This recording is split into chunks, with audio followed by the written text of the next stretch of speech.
दोस्तों बात करें तो 2024 की स्टार्टिंग बहुत ज्यादा यूनिक तरीके से हुई है। मतलब अगर मैं यहाँ पे पोको का नया फोन पोको एक्स प्रो को देखूं तो देखने में ऐसा लगता है यार फ्लैगशिप कलर्स वाकई में वापस आ गए। डिमेंसिटी 8300 अल्ट्रा देखने को मिल रहा है, 1.5K का डिस्प्ले भी आपको देखने को मिलता है, 120 वॉट की चार्जिंग भी देखने को मिलती है। ऊपर से Xiaomi का हाइपर ओएस भी आ गया, एंड्रॉइड 14 के साथ आ रहा है, एंड्रॉइड अपडेट प्रॉमिस कर रहे हैं और ऊपर से प्राइसिंग तो इतनी एग्रेसिव रखी है कि अंडर 30,000 रुपीज में आपको 512 GB का मॉडल मिलता है। लेकिन वही मैं कंपेयर करूं उसे रेडमी से, रेडमी ने भी हाल ही में अपना नोट 13 प्रो प्लस निकाला था। उस फोन के अंदर भी एक 1.5K का डिस्प्ले था, लेकिन हाँ वहां पे कर्व था। यहाँ पे डिमेंसिटी 7200 देखने को मिला था आपको।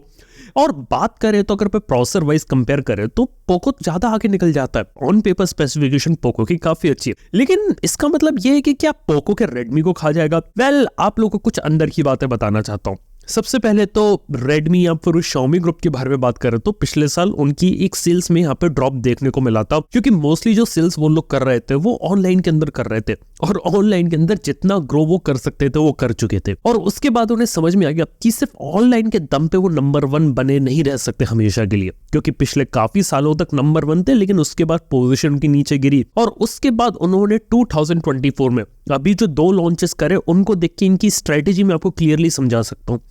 पहली चीज तो है कि रेडमी काम कर रही है अपने आप को ऑफलाइन में जाने के लिए।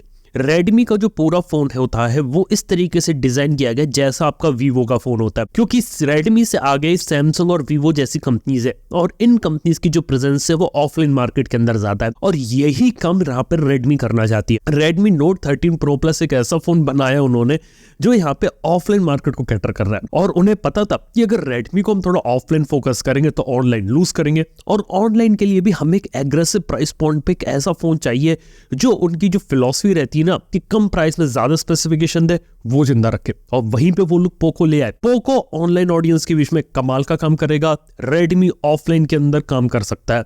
यही चीज के ऊपर ये लोग यहाँ पे काम कर रहे हैं। इसके साथ ही बात करें तो पोको एक अच्छा फोन है यहाँ पे, लेकिन हाँ डेफिनेटली उस प्राइस पॉइंट को अचीव करने के लिए कुछ जगह कॉस्ट कटिंग करिए। 64 मेगापिक्सल का वही कैमरा डाला है जो हमने पोको F5 के अंदर देखा था। प्लास्टिक बिल्ड को यहाँ पे कंटिन्यू रखा गया है और ऊपर से बात की जाए तो फोन के अंदर कुल मिला के परफॉर्मेंस प्रोसेसर इसके ऊपर काम किया गया है। लेकिन इसके ऊपर एक बहुत ही जल्दी वीडियो आने वाला है पोको के ऊपर, रेडमी के ऊपर, इवन X6 प्रो के ऊपर भी, तो आप स्टे ट्यून रह सकते हैं। लेकिन आपको एक बात बता सकता हूँ यहाँ पे कि यहाँ पे अगर मैं बात करूँ पोको की तो इस बार ऐसा देख के लग रहा है कि जो पोको X6 प्रो थी उसकी जो प्राइसिंग उन्होंने रखी कि यहाँ पे मेरे को original OnePlus 6T versus Poco F1 के दिनों की याद आ गई, जहाँ पे पोको करती थी डू द मैथ। और वही चीज आ रही है आज के समय में OnePlus के साथ कंपीट करना, क्योंकि यहाँ पे पोको ने डायरेक्टली जो OnePlus के फोन्स होते हैं उनसे ही कंपीट करा। अंडर 30,000 में काफी अच्छा परफॉर्म करते हैं और जो पोको X6 है वो सीधे सीधे बेटर फोन लगता है नॉर्ड CE3 लाइट के कंपैरिजन में। और सीधी बात यह कि अब पोको ये चाहती है कि OnePlus के साथ वो कंपीट करे, और ये बात यहाँ पे कंफर्म करी इनके India head mister Himanshu Tandon ji ने, जब उन्होंने यहाँ पे कंफर्म कर दिया कि हाँ अब वो लोग यहाँ पे ओपनली OnePlus को चैलेंज करना चाहते हैं, जो कि काफी अच्छी चीज है। हालांकि पोको ही अकेली कंपनी नहीं है जो OnePlus को यहाँ पे चैलेंज कर रही है। iQOO भी एक ऐसा ब्रांड है जो यहाँ पे OnePlus को चैलेंज करने में लगा है। हाल ही में आपने iQOO 12 की प्राइसिंग देखी, एग्रेसिव रखी।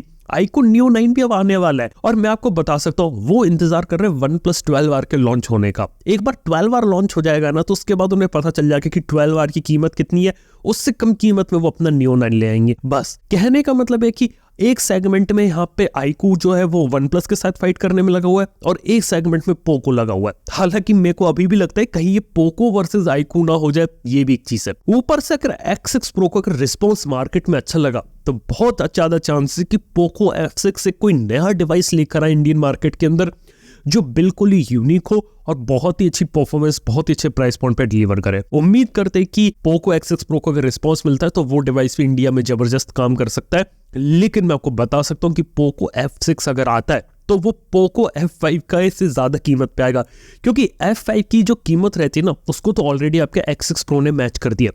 जो F6 आएगा मेरे को लग रहा है 35 या 40,000 तक रीच कर सकता है।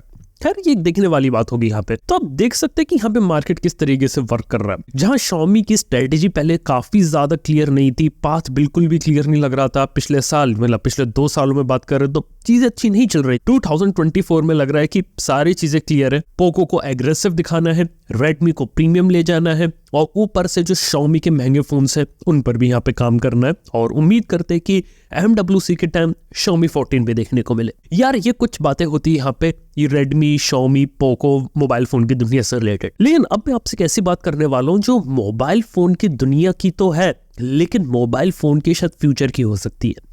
यहाँ पर मैं बात करने वाला हूँ रैबिट के बारे में। अब रैबिट का मेरा मतलब यहाँ पे कोई खरगोश नहीं है, यहाँ पर एक कंपनी का नाम है जिसके बारे में मैं कुछ दिन पहले तक नहीं जानता था। हाल ही में CES में उन्होंने अपना R1 नाम का डिवाइस शोकेस किया। अब देखने सुनने में तो लगता है कि मोबाइल फोन का किलर हो सकता है, लेकिन उनका कहना है कि मोबाइल फोन का रिप्लेसमेंट नहीं है। जैसे आप मोबाइल फोन ले तो आप हमारा डिवाइस ले सकते हो। बस बात यहाँ पर ये है कि ये डिवाइस एक आर्टिफिशियल इंटेलिजेंस रन करने वाला हार्डवेयर है, क्योंकि अगर मैं फ्यूचर देखूं तो जो चीज मेरे को देखने को मिल रही है लिटरली वो है AI। देखो हाल ही में हमने एप्पल विजन प्रो देखा है, और भी चीजें आ रही है मार्केट के अंदर, लेकिन AR VR इतना प्रैक्टिकल और फ्यूचरिस्टिक सॉल्यूशन लगता नहीं है।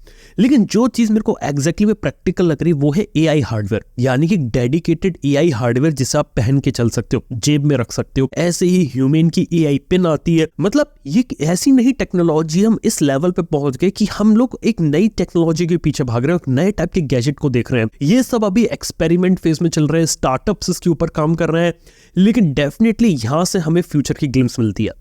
चलिए रैबिट R1 के बारे में बताता हूं कि वो आखिर कर क्या सकता है। देखो रैबिट R1 का सिंपल सा कंसेप्ट है कि मोबाइल फोन में आप ढेर सारी एप्स को यहाँ पे यूज करते हो और हर काम के लिए इंडिविजुअल ऐप है। अब प्रॉब्लम क्या रहती है कि आपको कोई भी टास्क करने के लिए ऐप देखनी पड़ती है, हर ऐप का UI अलग होता है, वहां पे जाके दिमाग लगाओ, ये करो वो करो। क्यों ना हो कि सिंपल सा एक ही जगह हो कि यार मोबाइल या डिवाइस को मैंने बोल दिया कि यार मेरे लिए गाड़ी बुक कर दे, यहां से यहां तक की बुक कर दे, इतने लोग, ऑटोमेटिकली सब उसने कर दिया। उबर, ओला, इन सब की ऐप में गई, देखा बेस्ट प्राइसेस कौन सा, को बेस्ट पॉसिबल चीज लाकर डेली।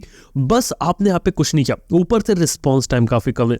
ये चीज यहाँ पे कर सकता है। मतलब एक डेमो तो उन्होंने यहाँ पर ये दिखाया था कि फ्रिज के अंदर कौन कौन सी सब्जियां पड़ी है वो दिखा दो और बोल दो यार इससे मेरे को कुछ हेल्दी बना सकता हूँ तो वो बताओ। तो उसने देखा कौन कौन सी चीजें हैं, वहां पे उसने कुछ हेल्दी वाली रेसिपीज उसने बता दी कि आप ये चीजें यहाँ पे कर सकते हो, जो चीज आपके पास उसका यूज करो। यही मैं आपको बताना चाहता हूँ कि ये एक बिल्कुल ही नए टाइप का कंसेप्ट है जहां पे हम शायद फ्यूचर में एप्स की जरूरत ही ना पड़े और जो सर्विसेज यूज करते हो टोटली यहाँ पे रिप्लेस कर दे। हालांकि इस टाइप की कुछ चीजें आप ऑलरेडी गूगल असिस्टेंट, सीरी, चैट GPT, गूगल बार्ड इनके साथ कर सकते हो, लेकिन हाँ ये इस टेक्नोलॉजी को थोड़ा नेक्स्ट लेवल पे ले गए थे। और यहाँ पे ये भी बताया कि आप इसको सिखा सकते हो कि यहाँ पे कोई अगर टास्क करना है तो कैसे करना है, जैसे मिड जर्नी का यूज करके आर्टिफिशियल इंटेलिजेंस के अंदर इमेजेस जनरेट करना। और इनका जो डिवाइस है वो भी बहुत ही ज्यादा यूनिक लगता है। खास तौर पर जो डिवाइस उन्होंने बनाया वो टीनेज इंजीनियरिंग के साथ मिलकर बनाया है। और by the way teenage engineering वही कंपनी है जिसने शुरुआत में नथिंग कंपनी में इन्वेस्ट किया था और जो नथिंग का ईयर 1 आया था उसको बनाने में मदद करी थी। खैर वो लोगों ने यहाँ पे डिवाइस बनाया, लेकिन चीज बहुत ज्यादा फ्यूचरिस्टिक है और फ्यूचर में इसके बारे में बहुत अच्छे से बात करूंगा, तो आप इसके लिए जरूर से बने रह सकते हैं। क्योंकि अब देख के लग रहा है कि जो आर्टिफिशियल इंटेलिजेंस का हार्डवेयर है वो यहाँ पर अपनी एक जगह यहाँ पे बनाता जा रहा है। चलिए AI की बात भी कर ली, लेकिन अब बात करने वाला हूं मैं आपसे टेलीकॉम इंडस्ट्री की। अब इंडिया में देखा तो टेलीकॉम में आपको देखो दो ही बड़े प्लेयर देखने को मिलते हैं, जियो और एयरटेल। अब जियो और एयरटेल के बारे में प्रेडिक्शन ये करी गई है कि 2024 में जियो सब्सक्राइबर गेन करेगा, एयरटेल भी यहाँ पे बड़ा होगा और ज्यादा अच्छे तरीके से 5G लाएगा और अच्छी सर्विसेज को इंप्लीमेंट करेगा। लेकिन वोडाफोन आइडिया के बारे में कहा गया है कि यहाँ पे ये कंपनी को और ज्यादा लॉसेस हो सकते हैं अगर जल्दी इन्होंने कुछ नहीं किया, और सब्सक्राइबर भी यहाँ पे लूज कर सकता है।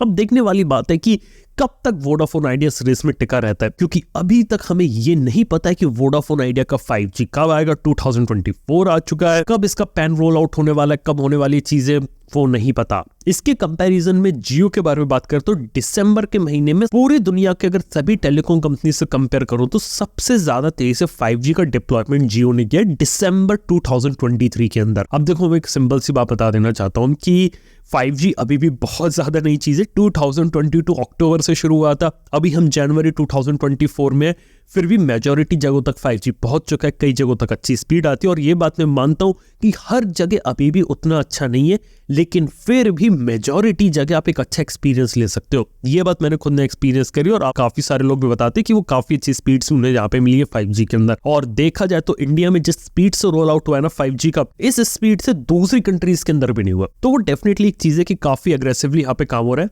चीजें अभी भी परफेक्ट नहीं है, उन्हें होने में थोड़ा सा टाइम लगेगा, लेकिन जिस स्पीड से काम हो रहा है वो काफी इंप्रेसिव लगती है। इसके साथ ही अब मैं आपसे बात करने वाला हूँ इन्फिनिक्स की। अब यहाँ पे इन्फिनिक्स की किसी मोबाइल फोन के बारे में बात नहीं करूंगा कि इस मोबाइल फोन में ऐसा है उसमें ऐसा है।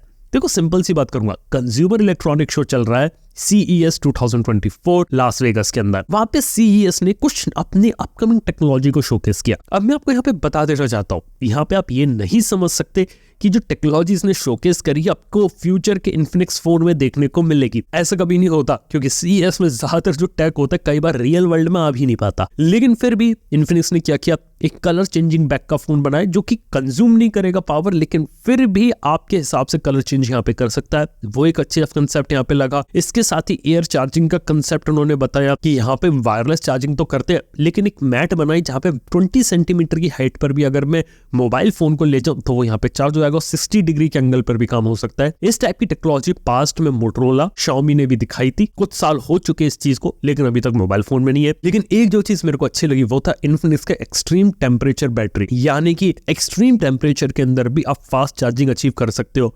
और एक्सट्रीम टेम्परेचर का मतलब क्या है, -40 डिग्री सेल्सियस और 60 डिग्री सेल्सियस टेम्परेचर। यहाँ पे अगर इस फॉर्मेट में अगर बैटरी चार्ज हो रही है इस टेम्परेचर में, बहुत ज्यादा कमाल की बात है। क्योंकि अक्सर मोबाइल फोन बैटरीज के साथ या लिथियम आयन बैटरी के साथ जनरली प्रॉब्लम ये रहती है, जब गर्मी ज्यादा हो जाती है तब दिक्कत देती है, या फिर ठंड बहुत हो जाती है तो दिक्कत देती है। लेकिन ये प्रॉब्लम अगर लोग सॉल्व कर रहे हैं, वो एक चीज मेरे को अच्छी लगी जो कि काफी ज्यादा यूजफुल हो सकती है। ये थी यार कुछ इस हफ्ते की टेक न्यूज, कुछ इंटरेस्टिंग बातें। बाकी आने वाले समय में और चीजों के बारे में बात करेंगे। थैंक यू आपका बने रहने के लिए। मैं आपसे मिलता हूँ नेक्स्ट वन के अंदर। Good bye.